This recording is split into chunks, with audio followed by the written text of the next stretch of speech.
This meeting is being recorded. We're letting folks in. We're going to give them a second to get in and started.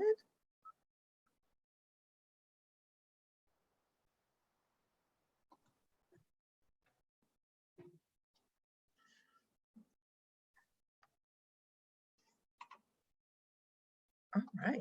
Well, I will go ahead with the welcome. So good evening. I'm Dr. Yvette Marie Miller, and I am the co-chair of the AIHM BIPOC committee. I want to welcome you to the crucial conversations, LGBTQI Community Health Equity. Join this conversation to discuss ways to provide more equitable care for people of all genders and sexualities.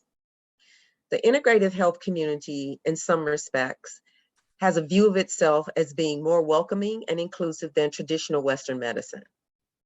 However, the structures of power within the integrative institutions of the United States perpetuate structural racism by not examining or addressing white dominant leadership structures, membership representation, programmatic content, and advocacy and engagement.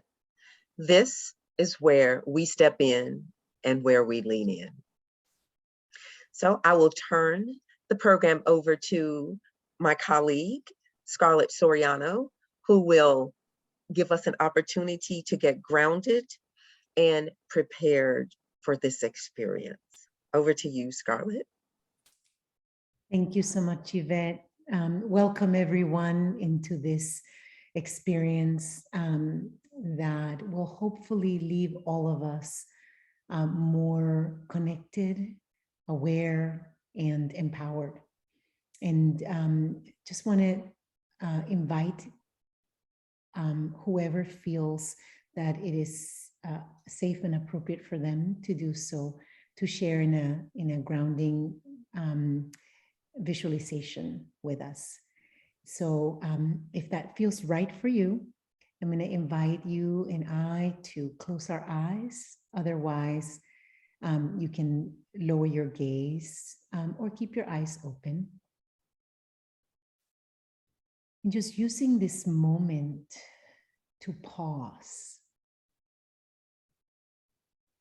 Taking this moment to set down the stream of thought to whatever extent we can. And just as a child may press their face against a window pane, coming real present into this moment, pressing into the lived experience of right now. Perhaps feeling your feet, noticing your toes, pressing down on your heels to connect with your physical being. If you wish to feel even more grounded, imagining deep roots coming from the bottoms of your feet and cutting right through anything that may lay between you and the earth, and finding the earth and anchoring you down, holding you to the planet itself. If you wish, noticing the breath as it goes in and out of the body, becoming aware of these silent yet critical aspects of life. And then, if you wish, imagining a sphere of the brightest light at the center of your chest. Whatever color you might want to give it, however you might want to make it, can make it a disco ball if you want, whatever feels right to you. Imagining a bright sphere of light. And imagining that this is not just a sphere of light, but a place that you can enter. A place that holds serenity, wholeness, a place that is all loving, all protecting. Whenever the mind is in tumult or the emotions,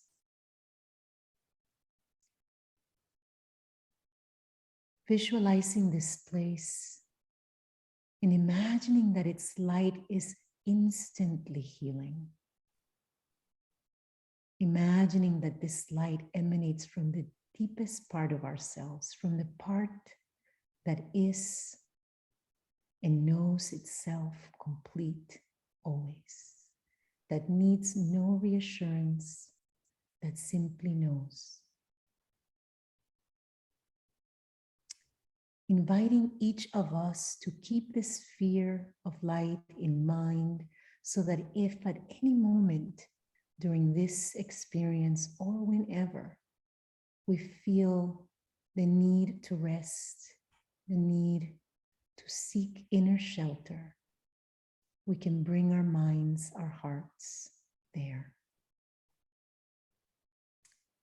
And if we wish, closing this meditation, this grounding practice, by imagining that all of us begin to radiate our unique, precious, powerful light out to the whole collective that is gathered here, sending our own lights, blending them together,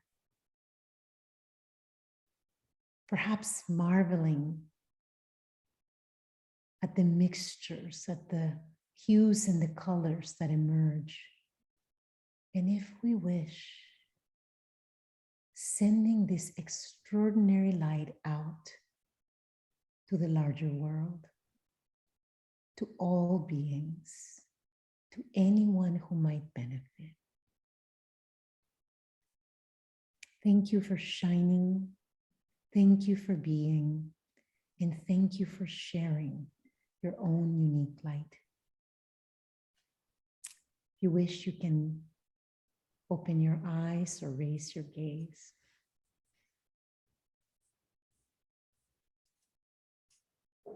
I'm going to turn things over to Dr. Jean Davis to continue with the program. Thank you so much, Scarlett. I really appreciate that. It's a great grounding. Welcome once again to all of you. As Dr. Miller stated, the purpose of the BIPOC committee is to work very hard to reduce racial bias, ethnic bias, and bias associated with sexual orientation and gender. We've had a number of crucial conversations. This conversation is focused on the LGBT community. And it's important that we not only focus on the community, but also look at the subgroups within the community. Because within the community, there is discrimination based upon ethnicity and race. So we want to talk about that today. We have 4 amazing panelists. And before we move on to our amazing panelists, you see on the screen, that is our amazing BIPOC committee. And I just want to thank each and every one of you for the hard work that you do every day to remove disparity as it relates to race, ethnicity, gender, and sexual orientation in healthcare. Next slide. So our first panelist is Cis. Cis and Deceased is the way she reminded me of how to pronounce her name. She's the Director of Education at Howard Brown Center for Education, Research, and Advocacy. She has co-authored 3 chapters and co-edited a book on transgender health and aging. She identifies as a Chicana, you're gonna pronounce that part for me, artist, and has been married for 27 years and has 2 pit bulls and a cat. Our next panelist is Mar. Mar is an amazing nurse at the LGBT clinic and Trans Wellness Center in Los Angeles. Her work focuses on sexual and gender minority communities with a particular focus on transgender and non-binary healthcare. Their current work focuses on expanding medical education and access for the TMB communities, as well as improving healthcare outcomes for lesbian, bisexual, queer community. Our next panelist is Dion Khan. He says that he is an average Black man that has benefit of experiencing healthcare from both sides. He's been a certified medical assistant for 14 years, and he's a California certified HIV tester and counselor for the past 10 years. Our next panelist is Michael Tran. Michael is a family nurse practitioner. Michael has worked in the LGBTQIA community for quite some time. He has worked as a nurse practitioner for roughly 3.5 years as an advocate for PrEP, pre-exposure prophylaxis, and LGBT services and mental health. He works on a holistic level to meet patients where they are. He believes the core of medicine must be the person, not the disease, and that the empathy is crucial in the management of health. Thank you, all four of you, and welcome to Crucial Conversations. So I'd like to start off with Michael. Michael, would you like to give us a quick overview? Sure. Thank you, Jean, for that wonderful introduction. Like Jean said, I practice with what's called trauma-informed care. So pretty much I meet the patient where they are at, no matter what's coming at them, whether they just came from an enormous breakup, or they're a refugee, or they've just been victimized. Many patients that come to the LGBT Center, I would say, have some baseline form of trauma, and we as providers and as healthcare workers should be aware of that, and to when working with our patients, understand that empathy is extremely crucial to maintaining that rapport with our patients and building that sort of connection with them so that they can get their help. Because many times patients come in with severe distrust of the medical community, because many of the times they just don't get the trust. Either they've been uncharacteristically subjugated to a lot of prejudice. Maybe they didn't get the correct care because they were identified wrong, or just straight up being many providers are simply racist, or any other type of prejudice that would affect their ability to give adequate care. So as a person who understands all of that, my techniques first and foremost involve understanding why they're coming in and what brought them to me. Many of my patients have mental health disorders.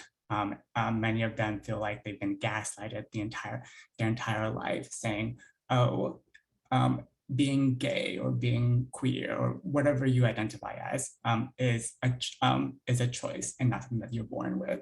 And that's completely wrong. Who we are and who we identify is in essence our core. And to meet other providers that say, no, you can be something else, that creates that huge form of distrust. And I want to make it my goal to remove that and give people that care, because I myself have had that happen to me. And it just very much happened very recently, even at my established workplace at the LGBT Center. As an Asian, we're called the silent minority in most cases. We keep our nose to the books, we work hard, we don't make a sound. But at the same time, during that, we endure so much trauma, so much gossip.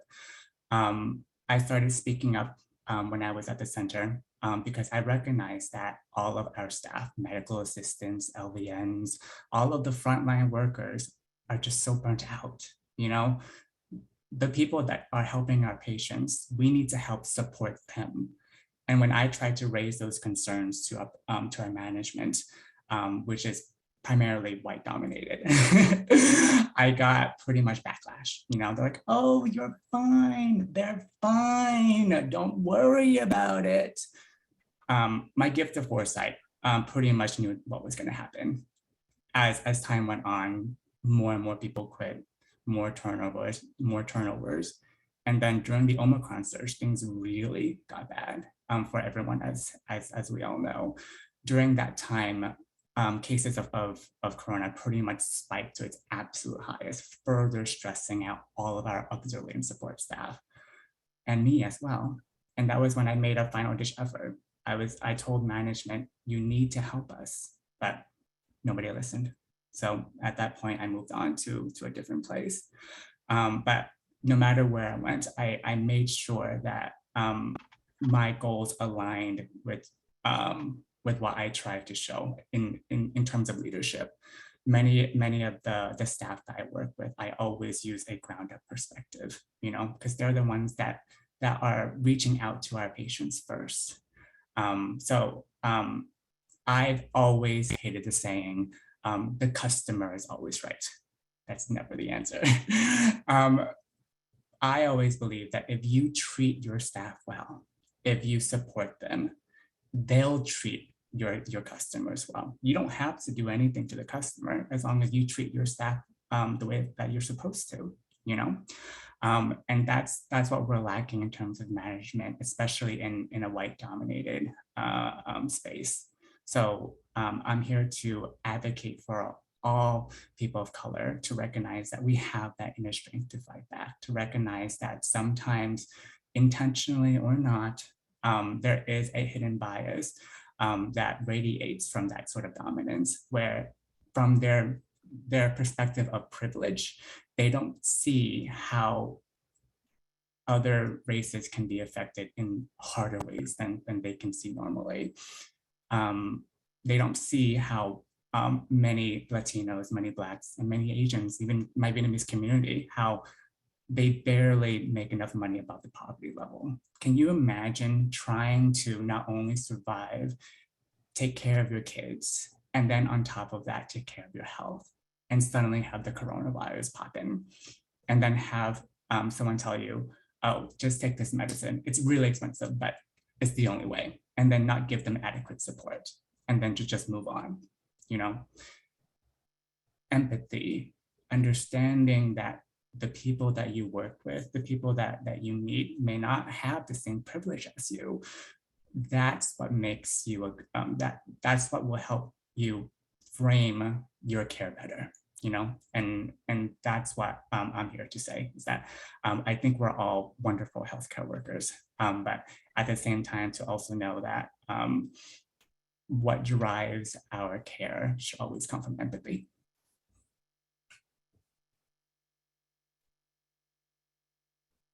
Thank you, Michael. Thank you very much. Our next panelist, Dion?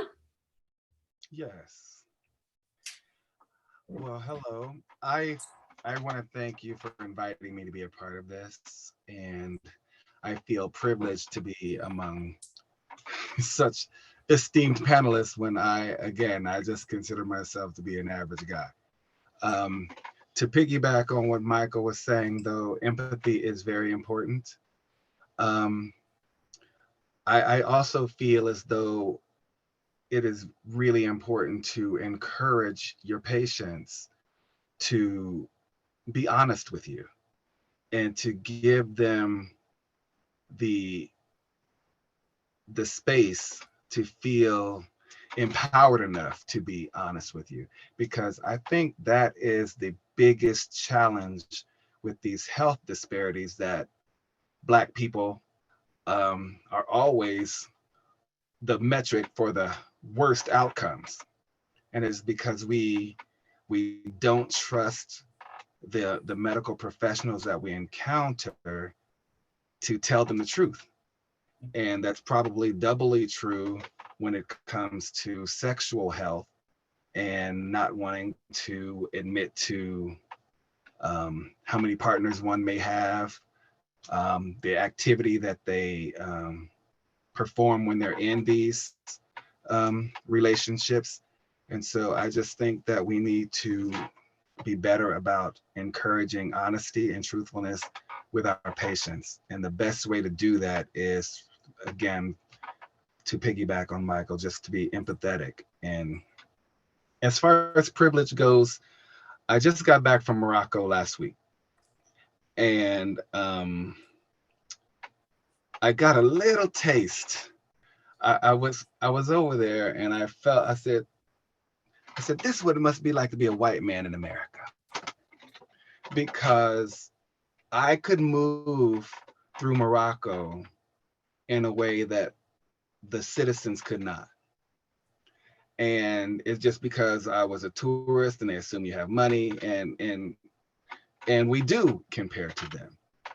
And it's just, so anything that was a barrier to the people that I was with in Morocco, the doors opened up as soon as I spoke because they knew I was American. And so I was there for 4 months. I came back feeling a little more empathetic toward white men. I said, because if this is how you're treated all the time, then, because the only reason I noticed it is because I get such shitty treatment. Oh, sorry. The only reason, can we bleep that out? The only reason I noticed is because of how the normal treatment one receives in life. And so because I was treated so well and so extraordinarily well, I just like, oh, wow. If I was born with this all the time, it'd be extremely hard to notice that I had this. And so I came back and I started treating people better because I had a great deal less resentment toward. That's why travel is very important. And I think that also helps us with our empathy. And so when you're dealing with other communities and other groups, you hopefully gain an understanding of the group that you happen to be interacting with. And so I think it's very important for practicing doctors too, and providers, I shouldn't just limit it to doctors, but practicing providers to care for more diverse groups. Because I think I just heard, like, as late as last year, that medical students were still being taught that Black people's pain is higher. We have a higher pain threshold. And it's just, I just couldn't believe that. They're still using Caucasian statistics, essentially. Like everything that medical school teaches, it's assuming that they are white. And that's the big issue that needs to be changed. I agree. Yes. So again, I mean, I just, as a patient, I mean, I like to go in, and my doctors are very surprised as to how candid I am because I want the best outcome. And I would always encourage that when I work as a tester and counselor, and I just always encourage the patients to be completely forthcoming with their doctors, just so that they can too also have the best outcomes. And I understand why it is challenging, because when we were speaking earlier, I talked about how my mother was treated with her MS. Sometimes the doctors didn't even want to touch her. I mean, it was like she was a thing, and an unclean thing. And it's just like, and she would come out of the doctor's offices and she just, I mean, be fighting back tears, and it would just make me so angry. So angry. And it's just like, so I would go into her appointments with her with an attitude. You know, it's just like, I came in with an attitude because I felt as though she's going to be mistreated when we go in here. So let me come in with this chip on my shoulder. And that is something that healthcare, as we know it right now, has fostered. And it's just, we need to make some changes as far as that is concerned. But that's all I have. I didn't really prepare anything, but I just wanted to talk about advocacy and from the patient's perspective, as well as just talk about a little more empathy. So thank you, Michael. Thank you so much, Dion. I appreciate it. My pleasure. Our panelist is Sis. Thank you very much. Pues muy buenas tardes, buenas noches a todos. ¿Cómo están? Me llamo Cecilia Teresa, but everybody knows me as Cec Hardacker. You, she, her, and AIAS pronouns. I am a nurse by trade and currently the Director of Education at Howard Brown Health in Chicago.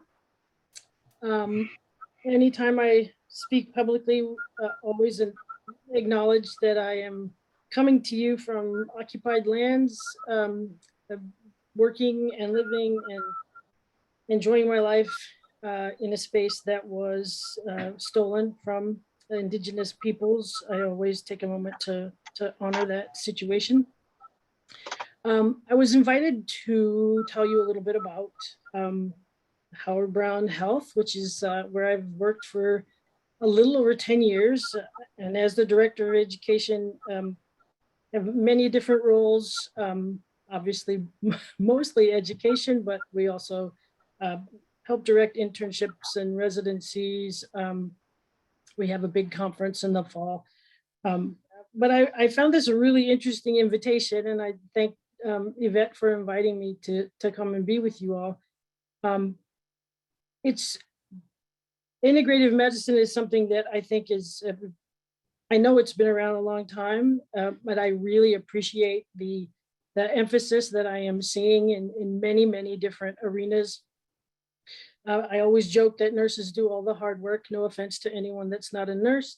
But years ago, we started talking about team nursing and how do we work as a team and incorporate all the disciplines to give the patients the care that they need. And I keep seeing new evolutions of that in different areas and among different teams. So I'm thrilled that that's something that that you all are focused on. So I don't know how many people know about Howard Brown Health. Of course, we're not in the same room. Nobody can put their hands up and say, yeah, I know Howard Brown. We're 2 years away from our 50th anniversary being here in Chicago, which is kind of hard to imagine. And I literally can talk for an hour and a half about the history of Howard Brown. I sort of took it upon myself about 5 years ago I'm the unofficial historian here. So I will be very brief, and probably the only thing that you really need to know is the lore is that Howard Brown was founded by in a one room with a coffee pot and a raging case of syphilis. That's how Howard Brown came to be. 4 gay medical students got an attending physician to sign off on some orders. And they opened a clinic for people who were looking for confidential care.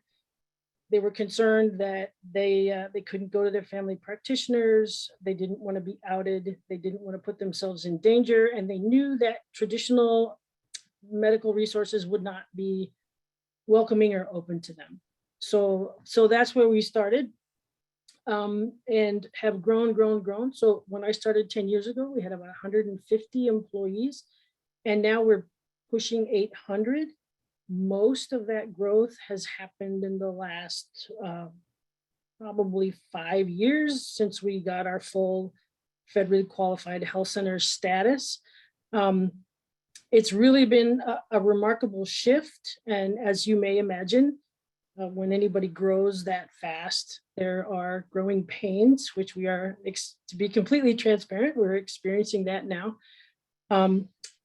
So if we started with a small group of white cis gay men, we have from that very soon after that called ourselves LGBT Health Center, and without really being fully welcoming to all those groups. We've had tremendous growth in the services that we've provided. So imagine if we started out just being a place where people could come and get STI testing. Then as we continue to grow and more people continue to join us as patients and as staff, we've added many more services. So when people say, well, what's Howard Brown like? We're a primary care community health center, and we specialize in a lot of areas. So I would say more than half of our patients are HIV positive. We have probably one of the largest groups of patients who are trans identified. We have really worked and been on the cutting edge of some of the development of the standards of care. A few of the people that work at Howard Brown have contributed to WPATH's standards over the years. You mentioned the book that I helped with, and so there's a lot of things in that arena, and that's a really interesting story about how we have grown. So even 6 years ago, the community came to us and said, "You're not doing a good job with your trans patients. You can't say you're the, what do we call ourselves? The premier LGBTQ health center in the Midwest. You can't call yourself that if you're not." So the agency took, to its credit, took time to really do some self-examination as an agency and find out where we were falling short, and came up with a plan to educate our staff internally. So we did basically a needs assessment and found out where we were falling short. So we had a tremendous increase in the folks who came to us. The trust in the community grew. We were able to add more and more services to help serve that group of folks. And so that's something that we're very proud of. And even as that beautiful rise of care happened, and really wonderful family that we were building, COVID hit, and it stressed everybody out. It has made, and I would say that COVID has just been a profound impact, and it has made our agency kind of fall into a little bit of a what I call a cultural crisis, right? So because everyone, as Michael was talking about, and you said it so perfectly, that everyone is so stressed and everyone is working on a very, very minimal reserves, that it's hard. Now is a really difficult time to stop and say, we've lost some things because of COVID, because of the pandemic the last couple of years. We've lost some of our values, and we want to get them back. So we've been talking quite a lot about restoring our culture. Other services that we have a Broadway Youth Center that is really comprehensive for young people. That's something that I'm really proud of. They can get primary care, sexual health, reproductive health. They can have some food, wash clothes, take a nap. They can do all kinds of things. It's a really amazing space. They can get a GED. There's just a lot of work that can happen there. We have an entire team of case managers that help people with incredibly broad needs across the entire agency. I could literally go on and on and on and on about all the things that we do there. And all of that to say, it's built on what we call the 6 pillars of our strategic plan. So it's exactly as you said, Michael. Part of that is being trauma informed. Part of that is focusing on harm reduction. Big part of that is trying to achieve health equity and racial equity. Our mission says that we're founded in LGBTQ+ liberation, and that's absolutely true, but that is an ongoing process. So we can't say that that it's done. And really the heart of the education that my team and I provide focuses on cultural humility and going into spaces and saying, we have this knowledge, we have this expertise that we've learned over time from the people that we work with, from the community that we work with. So we can give you these recommendations and ideas. Hopefully these are things that we can help you find a way to incorporate what you do every day. So all of what we do is built on that. And then ultimately, the final pillar is operational excellence. And again, to be completely transparent, this is aspirational. Because you're all sitting there thinking, wow, this is like nirvana. It's the perfect place, right? And no, it's not. We're growing. We haven't been exempt from the effects of COVID. We can't, I could not say that in all honesty with you, but the heart and soul of what we do, our approach to patient care is absolutely community-based. It is absolutely focused in making that person be the center of their own care. So when I was in nursing school, I'll just say many years ago, that was not, it was not anything I learned at that time. You know, it was very top down, very hierarchical, very white male dominated, very, I'm not telling you anything you don't already know. So to get the opportunity to work at Howard Brown and see that it can be done a different way and that it can be successful. I'm a patient there. And the providers that I work with, I trust them implicitly. I think I could tell them anything and feel absolutely no judgment, feel absolutely nothing. My only nervousness would be coming from me, that the space that I'm in, there's no need for me to be concerned about any of that. So I think that, as you are all talking, and I'm excited to listen and be part of the roundtables a little bit later. I think the focus on patient-centered care, making that person the absolute driver of what the work you're going to do together. It's a relationship in that way. I think that is incredibly important. And there's something about just having an open, compassionate heart. You can tell that the minute that you walk in. I know I've been rambling. I'm going to tell you one little story because this happened to me very recently. I dislocated my finger, I believe. I'm still not sure if I actually dislocated my finger. I went to see a hand specialist, filled out all the paperwork, went in the back, and this is during COVID, so I'm sitting there in a mask, and medical student comes in and chats with me and talks to me, asks me about what happened to your finger, blah, blah, blah.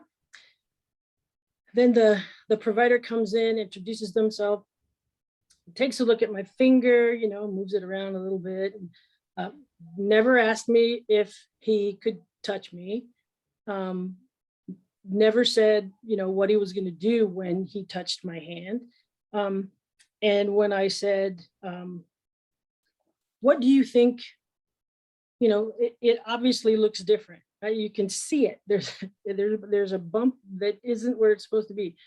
And what he said to me was, well, when you get to your age, these things start to happen. And I was stunned at that comment. And so I couldn't say anything to him when I said, well, what should I do? And he gave me this ridiculous little brace and said, leave it on there for a month. And I thought, that's ridiculous. He didn't ask me what I do. He didn't ask me what I do with my hands, right? I'm an artist. I play guitar, as you can see. I quilt. I use my hands all the time. And he didn't ask anything about that. I could have been a concert pianist and he would have just said, well, those things happen when you get to be your age. And I couldn't speak. I left there and I walked around in the daze wondering what the heck had just happened. And those are the kind of things that's traditional medicine. As far as I'm concerned, those days are over. That's not any way to really work with people where you're going to be successful, where you're going to get them to move to a place of health and wellness and a quality of life that every person deserves. So I appreciate the time to chat, and I'm looking forward to listening to everybody else. Thanks a lot. And thank you for bringing up ageism. That's one thing that's very important. Because when we look at the LGBT community, we just think about sexual orientation and gender, but much more goes into that. And I think it's important that we discuss that. Our next panelist is Mar. Mar, you ready? Yes, I am. Thank you, Dr. Davis, for inviting me to participate. My name is Mar. I'm a Latinx Indigenous nurse. I work at the Los Angeles LGBT Center. My goal for tonight, and then my goal in my practice, is to really be a resource for my patients and my coworkers, colleagues, to try to broaden the understanding of gender identity, sexual orientation, nuanced sexual practices, creating a safe clinic space, and just trying to be visible to my patients. I think visibility, especially in medicine, for people of color, for people of various gender identities, sexual orientations, being able to see themselves and the people that are providing medical care, I think that's a really great first step. It's a blessing to work at the Los Angeles LGBT Center because for me personally, it feels like a safe space.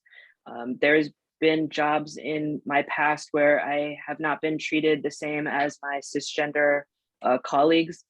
And so I want to make sure that the patients here also are feeling that it's a safe space and a community and a family-centered approach. Thank you so much, Mar. So we're going to now break into 4 groups. Each one of the panelists is going to be in the group, and we're going to have 2 members from the BIPOC committee in each one of the groups. Are you ready now to break out into groups, Jess? I'm ready. I didn't know if we want to follow up. We have a couple minutes before the time is actually done. I don't know if there's any follow-up we wanted to do after that, or check in if there's questions people have first. Questions in the chat as well, just in case. Are there any questions, Jess? From the audience, are there any questions? We've got, there is, Marilyn just shared along, Marilyn, sorry, shared something in the chat. And I don't know if we have some instructions we want to share for when we do break out into the groups as well, if there's any instructions we want to give before to guide those conversations.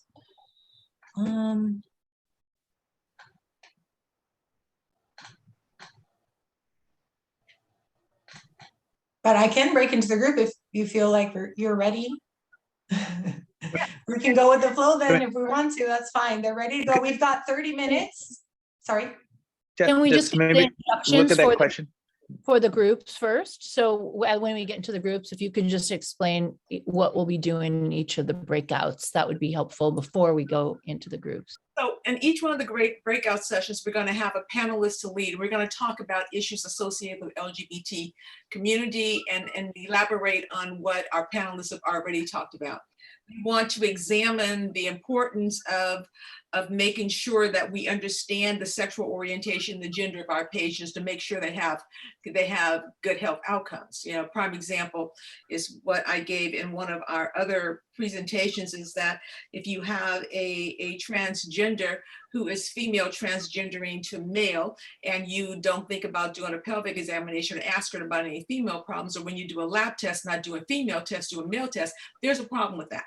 So we want to make sure that we understand what sexual orientation is, what gender is, and also understanding, just like the example that I give is autism. Autism is a spectrum. Transgender is also a spectrum. So don't think that just because someone says they're transgender, that they're at one end of the spectrum or the other. You have to have that conversation to find out exactly where they are and where they want to be. And that's the key thing, where they want to be. And where they want to be may not be where you want them to be. We're going to talk in more details about hormone, giving transgender hormones. We're going to talk about more information about making sure that we do all tests for patients regardless of sexual orientation and gender. Yeah, and like answering those types of questions and how to be better clinicians, how to be better providers. And you can all share, you know, resources or knowledge that you want to talk about together. The groups can really be, we've got a panelist in each group and a member of the BIPOC committee that can help to just facilitate real honest discussions around this and hopefully illuminate for some people that have some questions. It can be a safe place to ask respectfully questions that maybe you need to have answered. So this is what we were hoping to accomplish here. And no question is a stupid question, because if you don't know something, you don't know it. And you have to ask to find out. But we just ask that you ask respectfully. One of our panelists said earlier, talking about different sexual activities, I have learned over the last 30 years in working with sex, there's no such thing as normal sex. So what I may think is normal, you may not think is normal. I can tell you some things that you probably have never heard of. All right, well, you're gonna get to your group's gonna have a really fun conversation, obviously, Jean. If you know what snowballing is, you're on the right track. Okay. Okay, on that note, I'm gonna send this out to the groups. You've got 30 minutes. Jess, Yes, can we Dasha? actually address this question that came up? Like, do we think, and I think it would be helpful to have each one of the panelists maybe comment on it, that do you think caring for LGBTQ patients is really based on where we live? And have you found that to be true? So obviously this is it was written on based on what was seen in San Francisco, but what has your experience been? I think because people come from different parts of the country here. So do you think that there is yeah? I absolutely believe that 100%. The zip code that you live in or the zip code that you're born in will pretty much determine the care that you get. Privilege, no matter whether you're white, Black, Asian, whatever race you may be, whatever gender you may be, it absolutely is affected by where you live. Because the richer area that you live in, the more people gravitate towards those areas, the more care is found there. And even if you don't want to use like pedantic examples, if you just take a look at rural healthcare versus city healthcare, you can already see that there's two levels of care, essentially. People that live in rural areas have not that much access to hospitals, to other clinics to get accurate care, especially surgeries, compared to someone in the city who literally just lives like maybe 2 miles away, you know? Now add on the layers of being LGBTQIA, add on layers of mental illness, add on the layers of poverty, and you can totally see how all of that can affect the type of care that you receive, as well as how you receive it, you know? Did that answer your question, Darshan? Did that answer? I was just reflecting. It was actually some from our audience who had asked the question.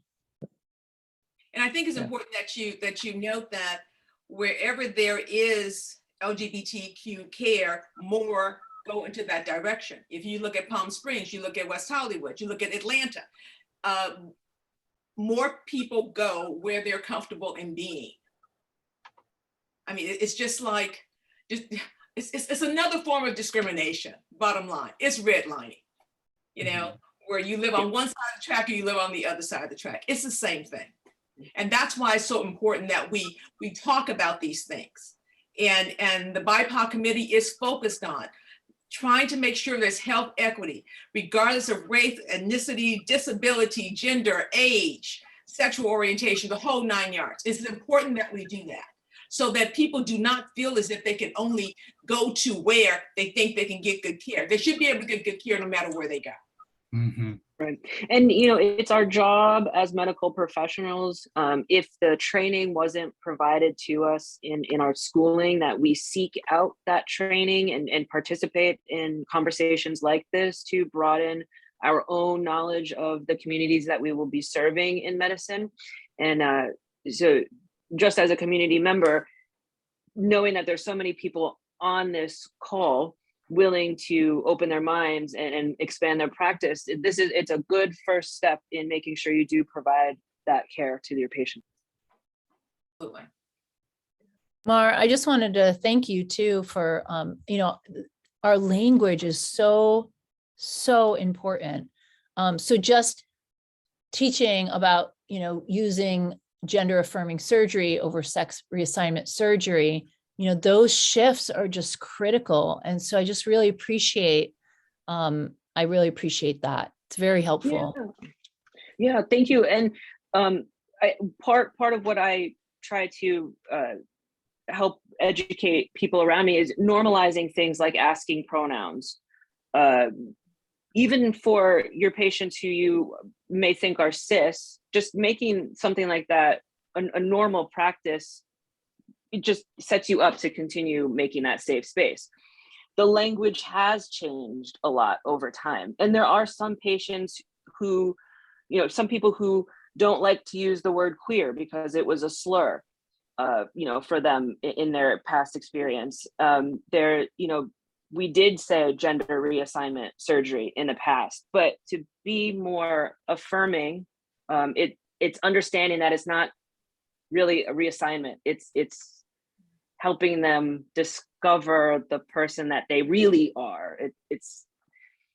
We can talk more in the breakout rooms, but yeah, it's totally different, right? The whole energy around it's so accepting versus right. Yeah, really. And it's not transgendered, it's transgender now, everything has evolved. Yeah. And then saying top and bottom versus saying, other things. I mean, you have to allow patients to determine what their terminology is. You don't Exactly. Patient's terminology, the patient determines their terminology. Exactly. When we do a pre-op, I ask them, what type of surgery are you having? They tell me, and based upon what they tell me, that's the kind of surgery I say back to them. Yep. Active listening. That's pretty much one of the best ways to practice, because that means you're engaging with the patient, you're using their language, and that's what helps build that connection. Just like Mar said, there's so many different ways to say the same thing, and some people might see some as offensive, and others might see it as something that they like to hear, and being open to that change and being transparent with your patients. If you accidentally say the wrong thing, don't apologize right away. Just understand that that's what they're coming from, and then move forward with them. A lot of the times when I first came to the LGBT Center, it was really, really difficult because in my old practice, I never had to ask for pronouns. So it became a habit once I started working there to ask pronouns, but sometimes I would accidentally say she or accidentally say he with my patients, and I would do a brief apology and move on. What we need to show our patients is that we acknowledge their presence, and we want to be there for them. And although it may be initially different, it doesn't mean that it doesn't mean that we can't get to the same place together. So the key is patient-centered care. Yes, absolutely. I just noticed Corey has a hand up. Oh, sorry, I put it in the chat. Just wanted to share, there's training resources available from the Fenway Institute out of Boston. There's lots of videos and like basics to share with other people if you're, or check them out yourselves. Thank you. I think we're ready to go to the breakouts. Okay, here we go.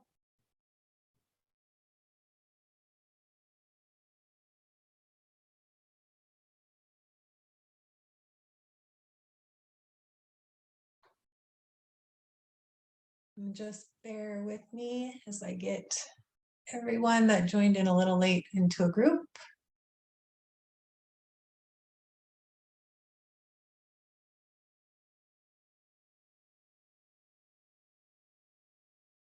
Recording in progress.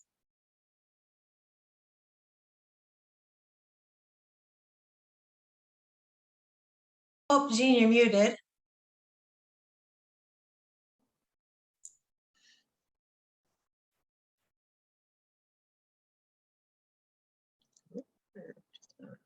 Okay, I'm going to have to click back in somehow or another. I clicked myself out, but hopefully you can hear me. Thank you so much. You're back. Okay, thank you so much. I apologize that we had to get back in so quickly. But we had an amazing group with Mar.